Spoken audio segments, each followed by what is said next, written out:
Assalamualaikum warahmatullahi wabarakatuh. Perkenalkan, kami dari kelompok 4, kelas eksekutif semester 3, Prodi Manajemen Pendidikan Islam. Di sini kami akan menjelaskan tentang salah satu fungsi dari manajemen, yaitu directing, dan akan menjelaskan tentang perencanaan perpustakaan yang baik dan benar itu. Berikut penjelasannya. Perkenalkan, nama saya Afi Nur Zakia. Saya dari kelompok 4, kelas eksekutif semester 3, Prodi Manajemen Pendidikan Islam, Sekolah Tinggi Ilmu Tarbiyah Nahdlatul Ulama. Di sini, saya akan menjelaskan tentang apa itu pengertian dari pengarahan ataupun directing. Pengarahan merupakan satu fungsi dari manajemen, salah satu fungsi dari manajemen. Pengarahan juga sering disebut sebagai fungsi directing ataupun fungsi actuating atau menggerakkan. Serta ada juga yang menyebutnya dengan fungsi leading. Secara umum, pengarahan berarti suatu kegiatan memberikan instruksi, perintah, dan petunjuk kepada orang lain. Pengarahan juga dapat diartikan sebagai berikut. Yang pertama, ada proses menuntun kegiatan-kegiatan para anggota organisasi ke arah yang lebih tepat. Dan yang kedua, pengarahan dapat diartikan dengan suatu keinginan atau proses untuk membuat orang lain mengikuti keinginannya dengan menggunakan kekuatan pribadi ataupun kekuasaan jabatan secara efektif dan pada tempatnya demi kepentingan jangka panjang suatu organisasi. Dalam Kamus Besar Bahasa Indonesia, pengarahan dapat diartikan memberikan petunjuk ataupun pedoman untuk melaksanakan suatu kegiatan. Nah, yang menjadi pertanyaannya, siapa yang memberikan pengarahan tersebut?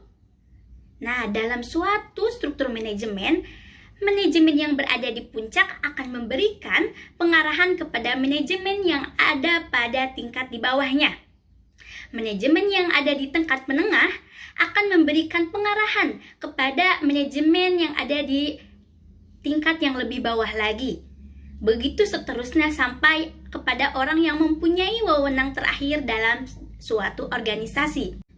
Fungsi pengarahan baru dapat diterapkan setelah adanya perencanaan dan pengorganisasian serta adanya karyawan.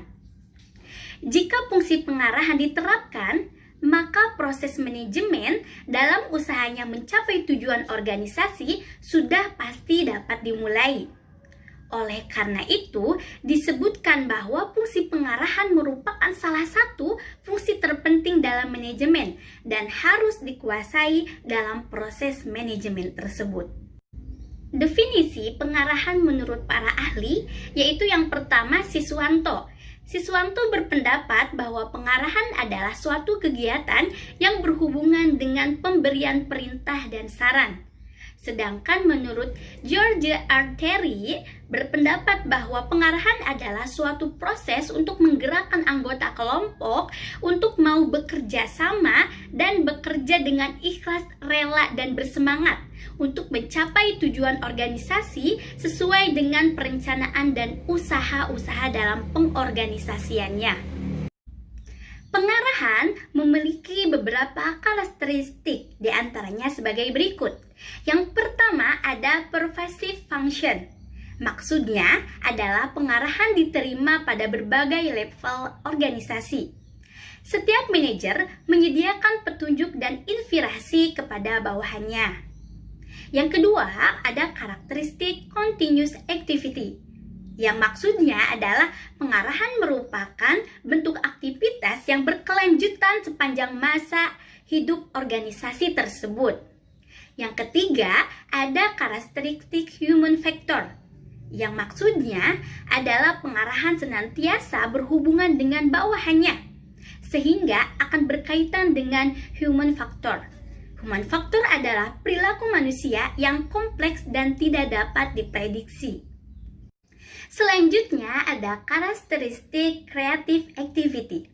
Maksudnya adalah pengarahan akan membantu dan mempermudah dalam mengubah rencana dalam suatu tindakan nyata. Tanpa adanya fungsi pengarahan ini, seorang dapat menjadi inaktif dan sumber fisik yang dimiliki akan menjadi tidak berarti. Selanjutnya ada executive function. Maksudnya adalah pengarahan dilakukan oleh semua manajer dan eksekutif pada semua level, pada semua jenis organisasi, dan bawahannya hanya menerima instruksi dari atasannya. Karakteristik yang terakhir, yang keenam, yaitu ada delegated function, yang maksudnya adalah pengarahan merupakan satu fungsi manajemen yang langsung berhadapan dengan manusia.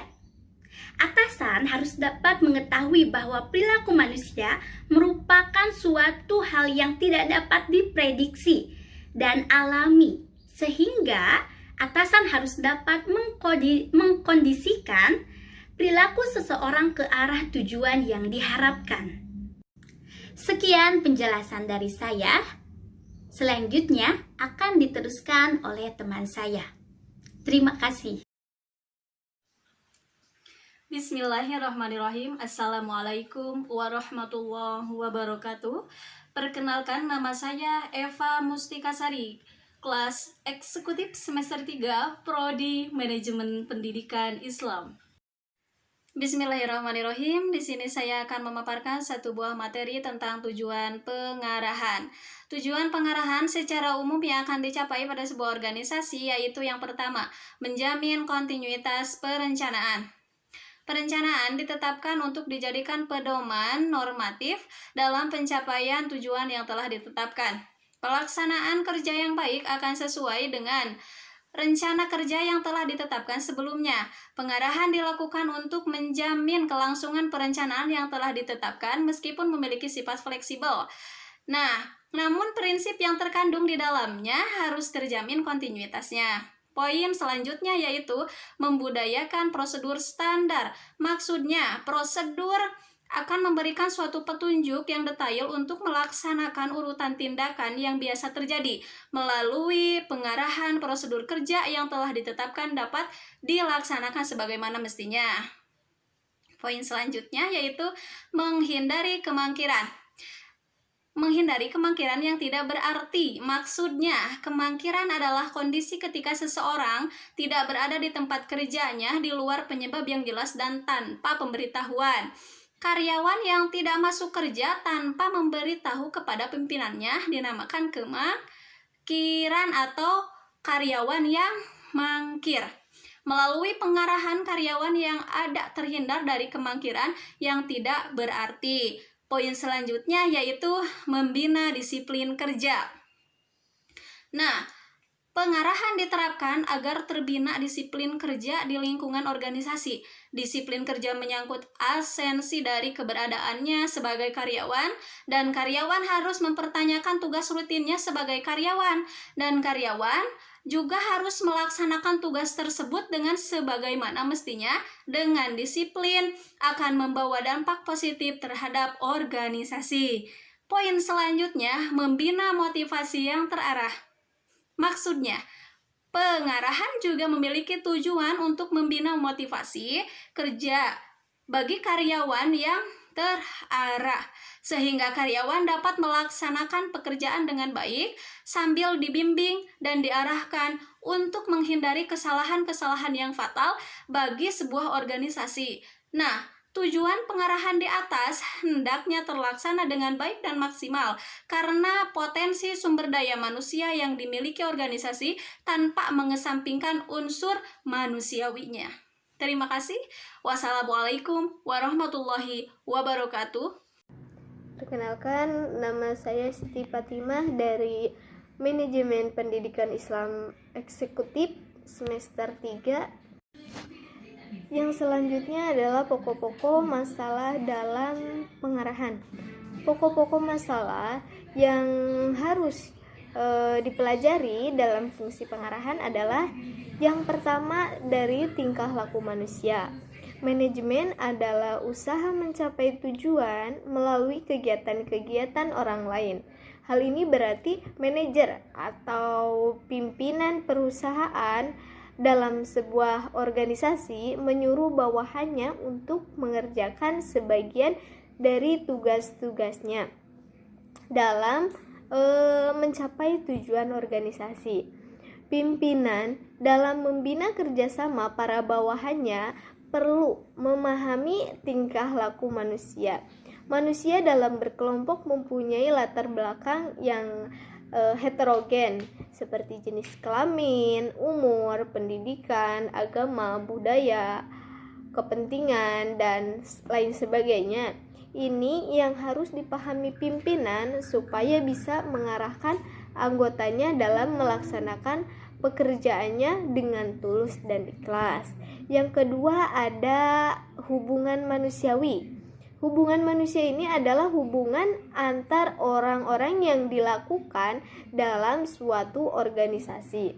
Ini berarti bukan hubungan dalam kekeluargaan, tetapi hubungan dalam sebuah organisasi untuk mewujudkan tujuan organisasi. Yang ketiga ada komunikasi. Komunikasi merupakan hal yang sangat penting dalam manajemen, sebab proses manajemen bisa terlaksana dengan baik bila dilakukan dengan komunikasi. Pemberian perintah, informasi, berita, saran, dan menjalin hubungan hanya dapat dilakukan dengan komunikasi saja. Tanpa komunikasi yang baik dan terarah, proses manajemen itu tidak dapat terlaksana dengan baik pula. Yang keempat ada kepemimpinan. Kepemimpinan yang baik, proses manajemen akan berjalan dengan lancar dan karyawan akan bergairah melakukan pekerjaannya atau bersemangat dalam menjalankan pekerjaannya, yaitu gairah kerja, produktivitas kerja, dan proses manajemen suatu organisasi akan baik jika tipe, gaya, cara, atau style kepemimpinannya yang diterapkan oleh manajer itu amat baik. Saya akan menjelaskan tentang apa itu perencanaan dalam perpustakaan dan mengapa perencanaan ini penting dalam suatu perpustakaan. Berikut penjelasannya. Perencanaan adalah memilih dan menghubungkan fakta dan membuat serta menggunakan asumsi-asumsi mengenai masa yang akan datang dengan jalan menggambarkan dan merumuskan kegiatan-kegiatan yang diperlukan untuk mencapai hasil yang diinginkan dengan efektif dan efisien. Perencanaan merupakan titik awal kegiatan perpustakaan dan harus disusun dengan baik. Perencanaan berguna untuk memberikan arah menjadi standar kerja, memberikan kerangka pemersatu, dan membantu memperkirakan adanya peluang. Dalam menyusun perencanaan, hendaknya tercakup yang pertama itu who, siapa yang bertanggung jawab. Yang kedua, what, apa yang dilakukan. Yang ketiga, how, bagaimana cara melaksanakannya. Yang keempat, when, kapan pelaksanaannya. Yang kelima, where, di mana dilakukannya. Yang keenam, why, mengapa dan berapa anggaran yang diperlukan. Dengan demikian, perencanaan itu merupakan langkah awal sebelum melakukan fungsi-fungsi manajemen yang lainnya. Mengingat begitu pentingnya perencanaan dalam suatu perpustakaan, disebabkan hal-hal berikut. Yang pertama, perencanaan merupakan dasar pelaksanaan aktivitas. Pemimpin perpustakaan tidak akan mampu melaksanakan fungsi manajemen dan kepemimpinannya tanpa adanya perencanaan yang sudah ditetapkan. Perencanaan yang memadai akan memberikan petunjuk kepada pemimpin tentang bagaimana sistem organisasi, bagaimana prosedurnya, dan memberikan kebijakan yang ditempuh, kualifikasi tenaga yang dibutuhkan, dan ke arah mana tenaga harus digerakkan untuk melakukan pekerjaan dan tugas-tugas kepustakawanan. Ketika tidak adanya tujuan, ketika tidak adanya perencanaan, maka tujuan tidak akan jelas. Perencanaan sebagai langkah awal dari pencapaian tujuan akan memberikan arah dan kejelasan tujuan tersebut. Ketika perencanaan ditetapkan, maka tujuan pun akan jelas. Jika di suatu organisasi, contohnya perpustakaan, tidak adanya perencanaan, maka semua komponen ataupun elemen-elemen dalam organisasi tidak akan mengetahui dengan baik tujuan yang hendak dicapai, bagaimana pekerjaan yang harus dilakukannya. Makanya, perencanaan itu penting. Selanjutnya, sebab kedua yaitu perencanaan merupakan alat pengawasan. Alat pengawasan sebenarnya merupakan upaya sistematis untuk menetapkan standar prestasi sesungguhnya dengan standar yang telah ditetapkan. Dengan adanya perencanaan akan diketahui adanya penyimpangan langkah yang kemudian dapat dilakukan pengukuran signifikasi penyimpangan itu. Oleh karena itu, pengawasan harus didasarkan pada perencanaan. Perencanaan yang jelas, lengkap, dan terpadu akan mampu meningkatkan efektivitas dalam pengawasan. Penyebab yang ketiga yaitu perencanaan yang proporsional akan membawa efektivitas dan efisiensi. Dengan adanya perencanaan, seorang pemimpin perpustakaan akan berusaha untuk mencapai tujuan dengan biaya yang paling kecil dan menghasilkan produk yang sebesar-besarnya. Oleh karena itu, dalam penyusunan rencana, perlu diantisipasi adanya akibat-akibat yang tidak dikehendaki dan sedapat mungkin dihindarkan atau setidaknya dikurangi. Jika perencanaan tidak ada, sudah pasti pekerjaan tidak akan menjadi efektif dan efisien. Perencanaan memberikan pandangan bagi organisasi mengenai tindakan apa saja yang harus mereka lakukan demi tercapainya suatu tujuan, termasuk di dalamnya biaya dan lamanya waktu yang dibutuhkan sehingga tujuan terrealisasi dengan baik. Hal ini akan membantu organisasi menjadi lebih efektif dan efisien dalam mencapai suatu tujuan. Tanpa adanya perencanaan, hal demikian tidak akan terjadi dan pekerjaan pun akan semakin tidak efektif dan efisien. Prinsip dari perencanaan suatu lembaga yaitu perencanaan yang efektif yang bisa menghasilkan rencana yang objektif, terstruktur, mudah, dan luas yang dapat menghasilkan karakteristik. Proses perencanaan yang bisa meyakinkan kemungkinan kesuksesan suatu perencanaan. Dalam hal ini, pencapaian sebuah tujuan perpustakaan sangat dipengaruhi oleh perencanaan yang dilakukan oleh pustakawan yang saling berkaitan. Jika prinsip perencanaan tersebut terpenuhi, maka kesuksesan akan menjemputnya. Assalamualaikum warahmatullahi wabarakatuh. Nama saya Elis Apriani dari kelompok 4 MPI Eksekutif semester 3. Di sini saya akan membahas mengenai fungsi perencanaan. Perencanaan merupakan titik awal menentukan sasaran yang tepat, tindakan-tindakan yang dilakukan, bentuk organisasi yang tepat, dan orang-orang yang bertanggung jawab atas suatu kegiatan. Perencanaan yang matang berfungsi untuk yang pertama membantu tercapainya suatu tujuan.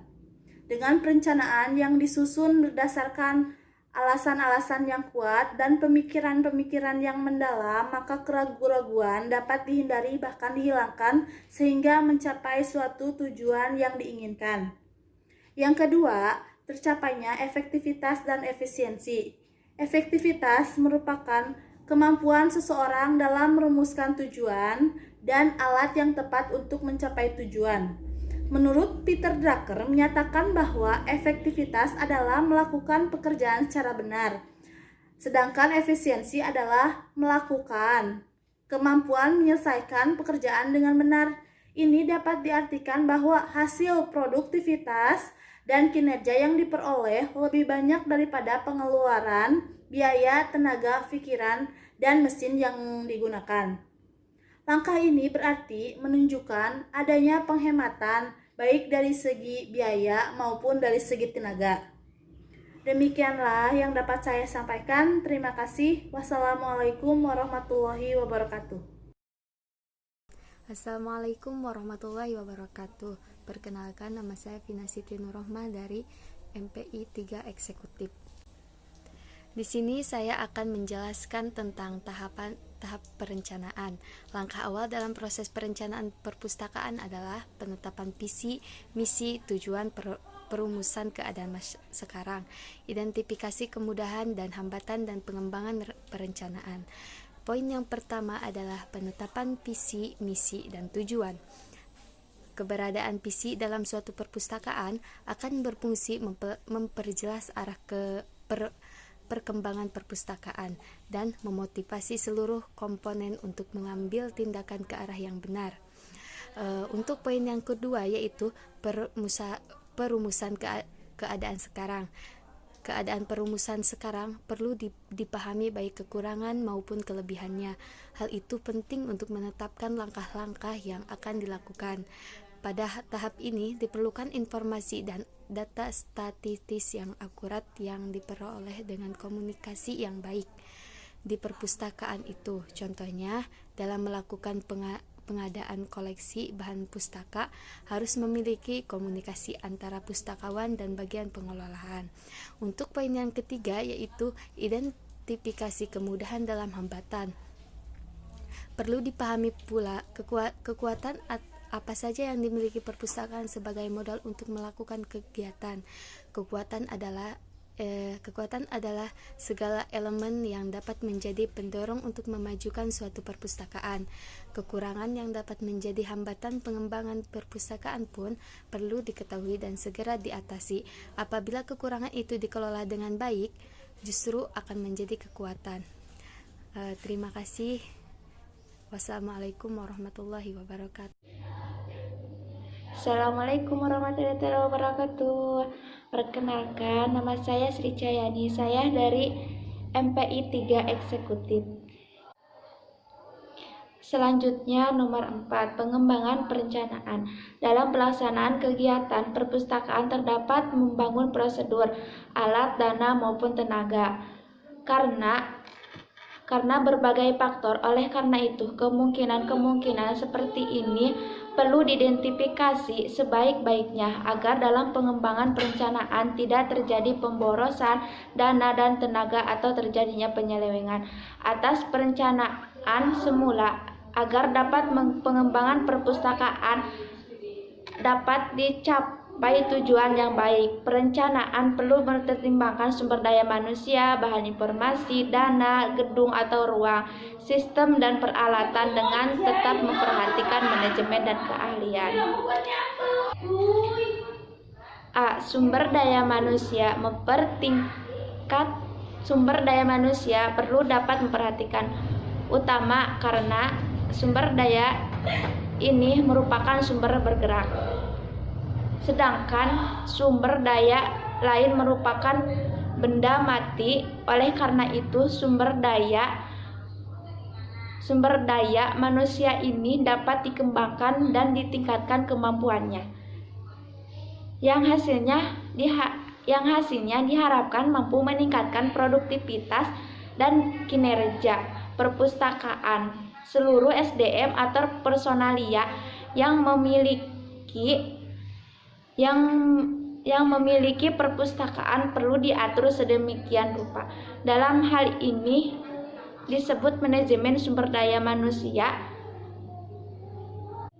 B. Bahan informasi. Peran bahan informasi. Bahan informasi menjadi napas suatu perpustakaan di samping faktor pendukung lain seperti gedung, sumber daya manusia, perlengkapan dan pemakai kualitas dan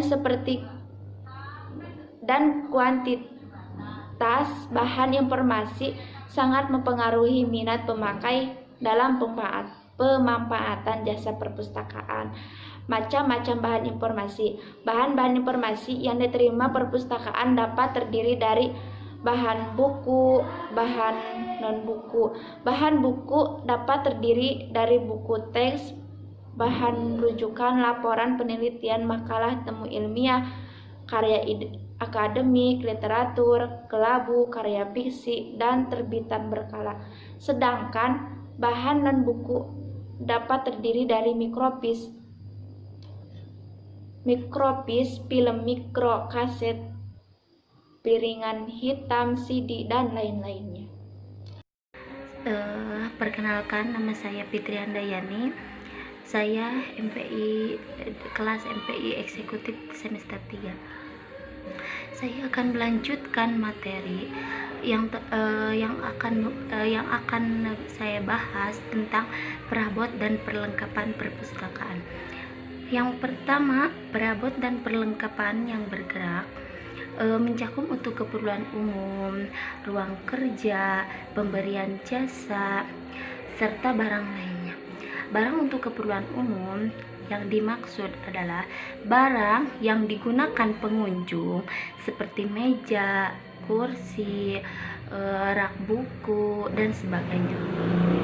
Yang kedua, perabot dan perlengkapan yang tidak bergerak.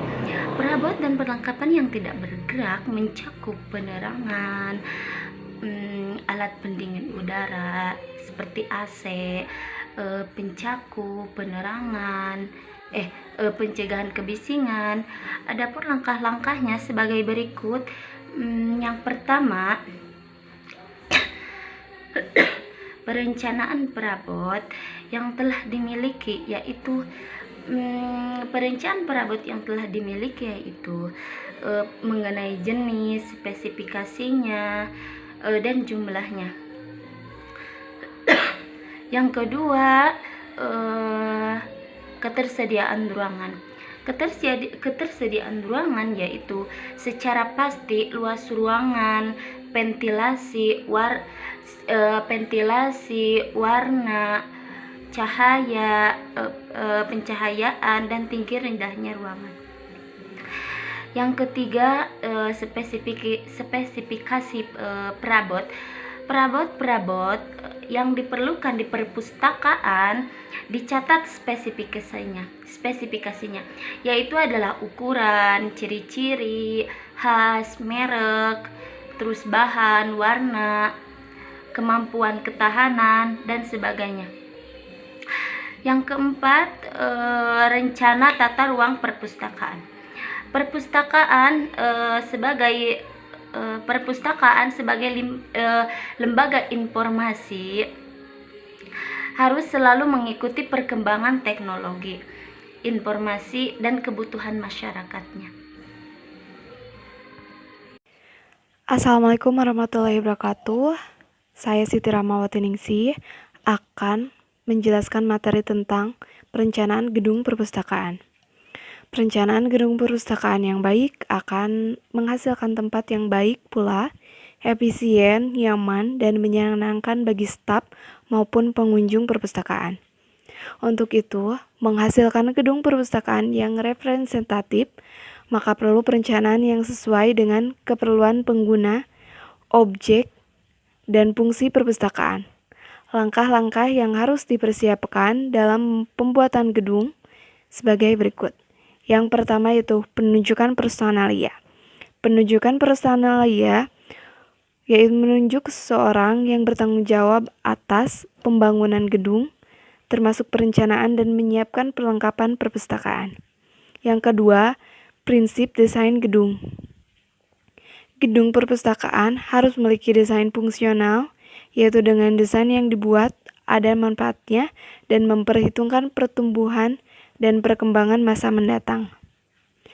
Pembangunan gedung hendaknya bersifat fluid atau fleksibel, yang artinya mampu menyesuaikan tata letak tanpa perlu perubahan struktur gedung secara besar-besaran. Berarti adanya ketertukaran semua ruang gerak, jasa, ruang baca, dan ruang staf. Desain gedung harus ekonomis dalam pembangunan maupun dalam pemeliharaannya. Yang ketiga, kegiatan pra-perencanaan. Petugas yang ditunjuk sebagai seseorang pustakawan harus mempunyai catatan pustakawan mengenai program pembangunan gedung perpustakaan hendaknya berisi seperti 1. Deskripsi badan induk dengan penekanan pada objek serta fungsinya. 2. Peranan perpustakaan dalam pemberian jasa melayani badan induk serta karyawannya. 3. Deskripsi jasa perpustakaan yang direncanakan, penyediaan ruang dengan perhitungan kebutuhan 10 tahun mendatang untuk keperluan ruang koleksi, ruang staf perpustakaan, dan ruang lain. Yang keempat, bagan organisasi yang menunjukkan bagaimana perpustakaan menyusun sumber, jasa, dan personalia untuk melaksanakan berbagai fungsi perpustakaan. 4. Perkiraan ruangan. Standar yang harus ada dalam pembangunan perpustakaan berdasarkan standar ISI, Indian Standard Recommendation relating to primary element in the design of library building 1977 sebagai berikut. Ruang dokumen atau bahan pustaka 150 volume per meter persegi. Ruang staf kepala dan wakil kepala 30 meter persegi. Ruang pengadaan dan pengelolaan bahan pustaka 9 meter persegi. Staf administrasi dan profesional 5 meter persegi. Ruang pengguna luas rata-rata per pembaca di ruang baca 2,33 meter persegi. Ruang jasa dapat diperhitungkan berdasarkan permintaan setempat. Ruang untuk keperluan lain seperti ruang untuk tangga, koridor, pintu masuk, lobi, toilet, tiang, pengangkutan barang, dan lift. Ruang untuk keperluan lain besarnya sekitar 30% hingga sepertiga dari ruangan untuk bahan pustaka, pembaca, jasa, dan staf. 5. Panitia pembangunan gedung. Panitia pembuatan perpustakaan beranggotakan arsitek, pustakawan, konsultan perpustakaan, interior, dekorator atau desainer, kepala lembaga yang mewabahi perpustakaan seperti Dewan Perpustakaan, rektor atau wakilnya, lain-lainnya seperti dari bagian administrasi dan keuangan. 6. Pemilihan lokasi. Pemilihan lokasi hendaknya memperhitungkan kenyamanan pengguna, peluasan masa mendatang, ketersediaan lahan, dan dana. Lokasi perpustakaan harus strategis, terjangkau oleh semua pihak. Rencana pendahuluan. Rencana pendahuluan dibahas dengan arsitek konsultan, pustakawan, serta pemimpin badan induk yang mewabahi perpustakaan. Pada tahap ini, pustakawan memegang peranan penting dan pustakawan mampu memvisualisasikan apakah permintaan perpustakaan dalam rencana pendahuluan terpenuhi atau tidak. Gedung yang akan dibangun bersifat ekonomis, luas, serta tersedia kemungkinan perluasan masa mendatang. Rencana akhir dan spesifikasi atau rencana kerja. Pada tahap ini, rencana kerja mencakup rencana lantai, evaluasi dan seksi, dan rincian struktur. Rencana pembangunan disertai dengan spesifikasi tertulis untuk tipe dan kualitas material yang digunakan, dan pustakawan harus memeriksa dengan cermat gambaran tata letak perabot, lantai, langit-langit, dan sebagainya. Terima kasih. Selanjutnya saya serahkan kepada pemerhati berikutnya. Assalamualaikum warahmatullahi wabarakatuh. Perkenalkan, nama saya Irma Royani, saya dari kelas eksekutif semester 3 Prodi MPI Manajemen Pendidikan Islam. Baik, di sini saya dari kelompok 4 akan menjelaskan materi tentang perencanaan pengadaan bahan-bahan pustaka.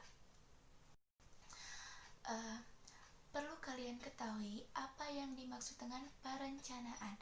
Perencanaan adalah suatu proses tindakan yang akan dilakukan, tindakan-tindakan yang akan dilakukan pada masa yang akan mendatang untuk mencapai suatu tujuan yang telah ditetapkan sebelumnya.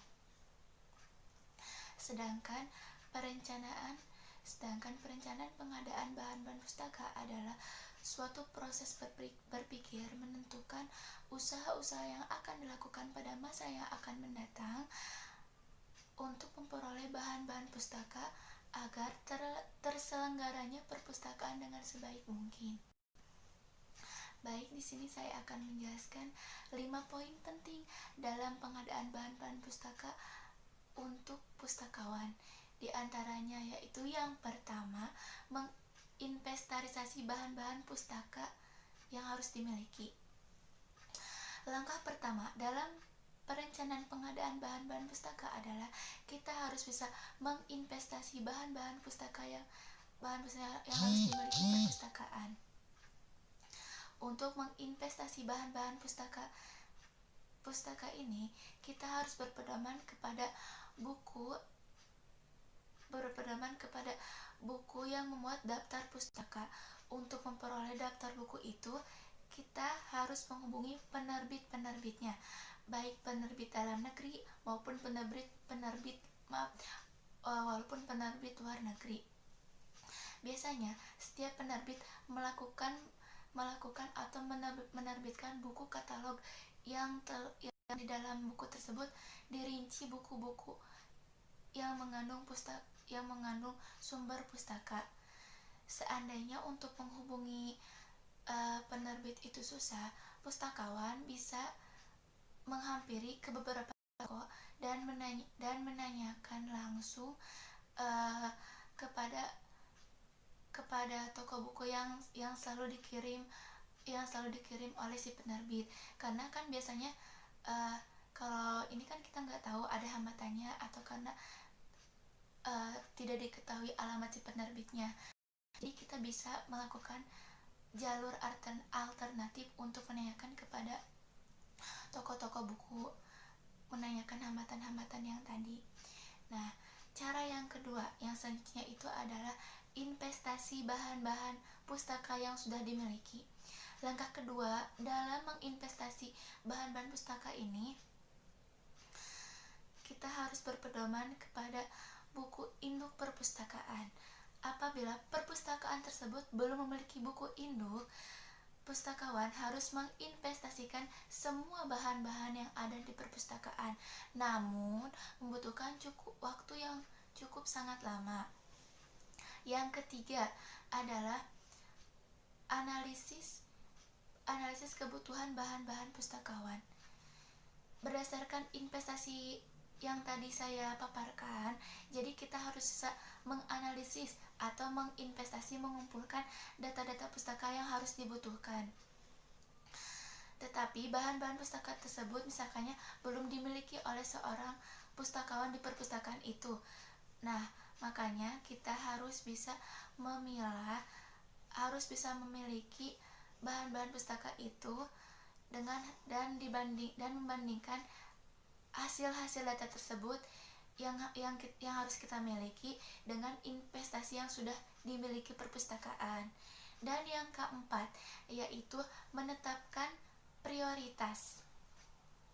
Jadi di sini hasil yang telah tadi kita kumpulkan, kita miliki, yang harus bisa dimiliki, terus kita analisis. Di sini kita harus bisa membedakan mana yang harus dibutuhkan dan yang tidak. Namanya juga kan prioritas. Jadi apabila analisis kebutuhannya yang dibutuhkan sangat banyak, tetapi dananya tidak cukup, maka diperlukan prioritas dalam suatu bahan pustaka. ada beberapa hal yang perlu dijadikan dasar pertimbangan dalam menetapkan prioritas tersebut. Di antaranya itu ada 5. Yang pertama, bakat dan minat baca. Ini harus diprioritaskan, bakatnya terhadap apa, minat bacanya terhadap apa. Seorang pustakawan ini harus tahu. Dan yang kedua yaitu pengetahuan, kecakapan, keterampilan. Yang ketiga, sumber-sumber pengadaan bahan pustaka. Yang keempat, keadaan ruangan dan peralatan yang tersedia di perpustakaan. Yang kelima, anggaran yang tersedia untuk mengadakan bahan-bahan pustaka. Nah, poin yang terakhir itu, yang kelima, yaitu menentukan cara-cara pengadaan bahan pustaka. Ini poin yang terakhir. Dari yang pertama, kita bisa menginvestasi bahan-bahan pustaka yang harus dimiliki. Terus kita memilih mana yang harus kita miliki, baik yang kita perlukan, dan dianalisis. Terus kita menetapkan prioritas. Dan yang kelima ini adalah menentukan cara-cara pengadaan bahan pustaka. Jadi langkah terakhir dalam pengadaan bahan pustaka ini adalah setelah menentukan buku-buku mana yang harus kita usahakan harus ada, maka ditentukan cara pengadaannya juga dengan cara yang efektif, dengan cara misalkannya membeli, hadiah, menyewa, dan sebagainya. Mungkin cukup sekian materi yang bisa saya paparkan dalam materi perencanaan pengadaan bahan pustaka. Semoga bisa bermanfaat, khususnya bagi saya, umumnya bagi kita semua. Mohon maaf apabila ada kesalahan dalam setiap katanya, karena saya masih belajar untuk public speaking. Semoga bisa bermanfaat. Wabillahi taufiq wal hidayah. Wassalamualaikum warahmatullahi wabarakatuh. Bismillahirrahmanirrahim. Assalamualaikum warahmatullahi wabarakatuh. Selamat pagi sahabat, selamat pagi Bapak dosen. Semoga senantiasa selalu dalam lindungan Allah Subhanahu wa taala. Izinkan memperkenalkan diri, nama saya Enis Misbahuddin, Prodi Manajemen Pendidikan Islam semester 3. Saya ucapkan terima kasih juga buat Bapak dosen yang telah memberikan sumbangsi ilmunya dan begitu luar biasa. Dan untuk memenuhi tugas, yaitu manajemen perpustakaan, saya langsung saja kepada intinya. Perencanaan merupakan titik awal dari kegiatan perpustakaan dan harus disusun oleh perpustakaan itu sendiri. Perencanaan berguna untuk memberikan arah, menjadi standar, dan memberikan kerangka pemersatu dan membantu mendirikan peluang. Dalam penyusunan perencanaan hendaknya tercakup apa yang akan dilakukan, bagaimana cara melaksanakannya, kapan pelaksanaannya, dan siapa yang bertanggung jawab, dan berapa anggaran yang diperlukan. Dengan demikian, perencanaan itu adalah yang mendasar dalam mencapai tujuan yang telah ditetapkan oleh masing-masing perpustakaan. Sekian mungkin yang saya bisa sampaikan. Wassalamualaikum warahmatullahi wabarakatuh.